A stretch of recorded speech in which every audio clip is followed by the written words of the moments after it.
terreur des arbres. Un chariot passait par la forêt, rempli de lames de cognis. Des flammes se jouaient sur leur acier poli, d'éclairs accompagnés. Les arbres, à les voir au soleil rayonner, tremblaient dans leurs racines, croyant déjà sentir sur leur tronc résonner les haches assassines. Malheur, 3 fois malheur, se disaient-ils entre eux, avec de sourds murmures. L'arme des bûcherons vient de ces coups fiévreux attaquer nos ramures. Comment défendrons-nous nos rameaux familiers que le lierre festonne, nos toits verts où nichaient les oiseaux par milliers, du printemps à l'automne? Qui vous abritera désormais, douces fleurs, fleurs charmantes et douces, qu'on voyait émaillées de vos 1000 couleurs, le velours vert des mousses? Quand la forêt entière est près de succomber, cherchez d'autres retraites, car voici le moment où nous allons tomber, et les haches sont prêtes. Un vieux chêne leur dit alors, rassurez-vous, rassurez-vous, mes frères, si nous restons unis, que peuvent contre nous ces haches téméraires? Mes frères, nous pouvons défier, en effet, leurs lames dédaignées. Si nul de nous ne veut donner le bois qui fait, il mange des cognets. L'ennemi que l'on a dans soi-même est toujours le seul qu'on doive craindre. Ceux du dehors, s'ils refusent son secours, ne peuvent nous atteindre.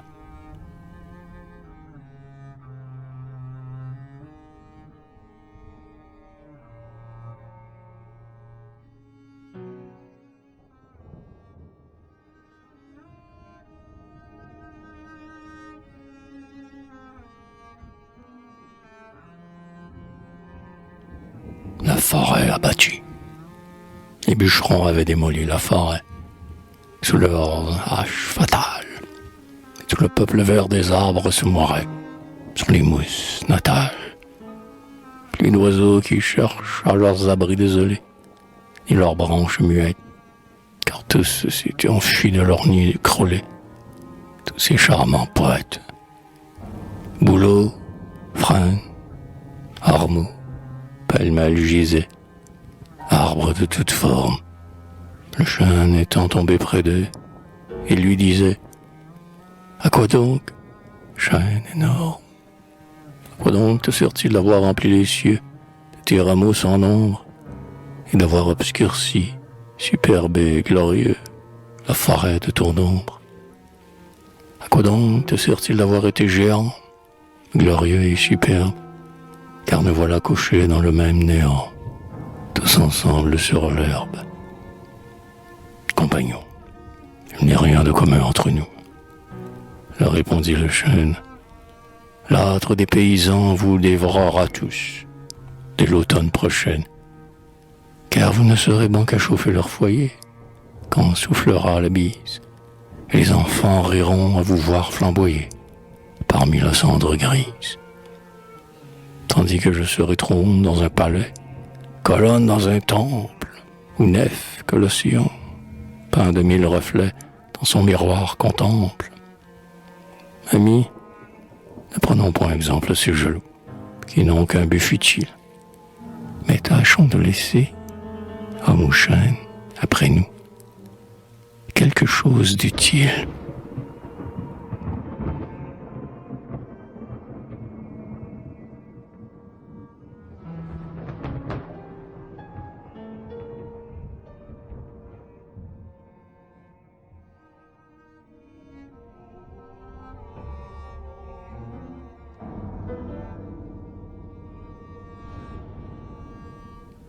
Histoire de 2 épis. Premier épisode. Au milieu d'un champ de froment, un jour 2 épis côte à côte se trouvaient, l'un la tête haute, l'autre penché modestement. « Hé !» fit l'un de nous à pincer.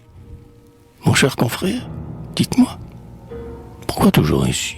Pourquoi tenez-vous la tête baissée? » « Oh, modestie, orgueil des sous, voyez comme j'ai belle mine.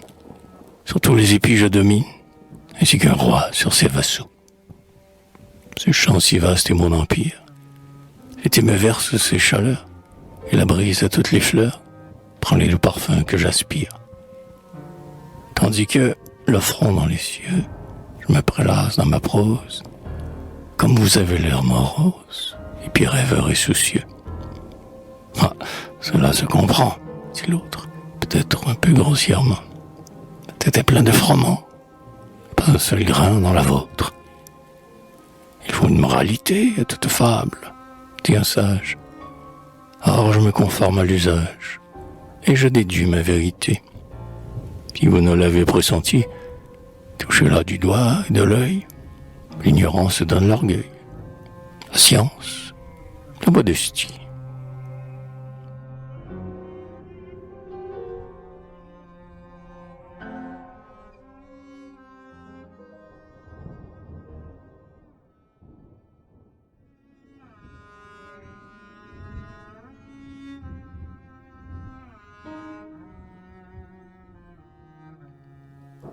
Deuxième épisode. Quel bruit de fête dans la plaine.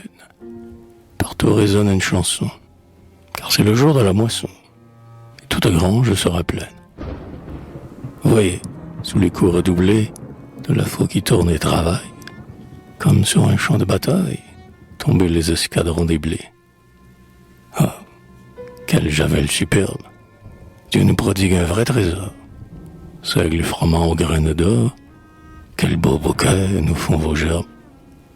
Or, comme la faux va toujours, frappant dans la récolte mûre, l'un de nos doux épis murmure, hélas, c'est fait de nos beaux jours. À quoi donc nous sert-il, mon frère, d'avoir vu le printemps fleurir, puisqu'il nous faut l'été mourir? Car voici l'heure funéraire. Pour y songer en ce moment, il est bien tard, lui répond l'autre. Chacun sa tâche, et la nôtre, c'est de produire du froment. Il dit, et l'acier étincelle. Et voilà nos épis fauchés, et tous deux sur le sol couché, au beau milieu d'une javel. Comme on engrange la moisson, et le maître qui la visite, hors d'ici l'épi parasite, puis il expulse sans façon. Cet apologue nous l'enseigne. L'homme utile est seul respecté. L'homme inutile est rejeté. C'est l'épi vide qu'on dédaigne.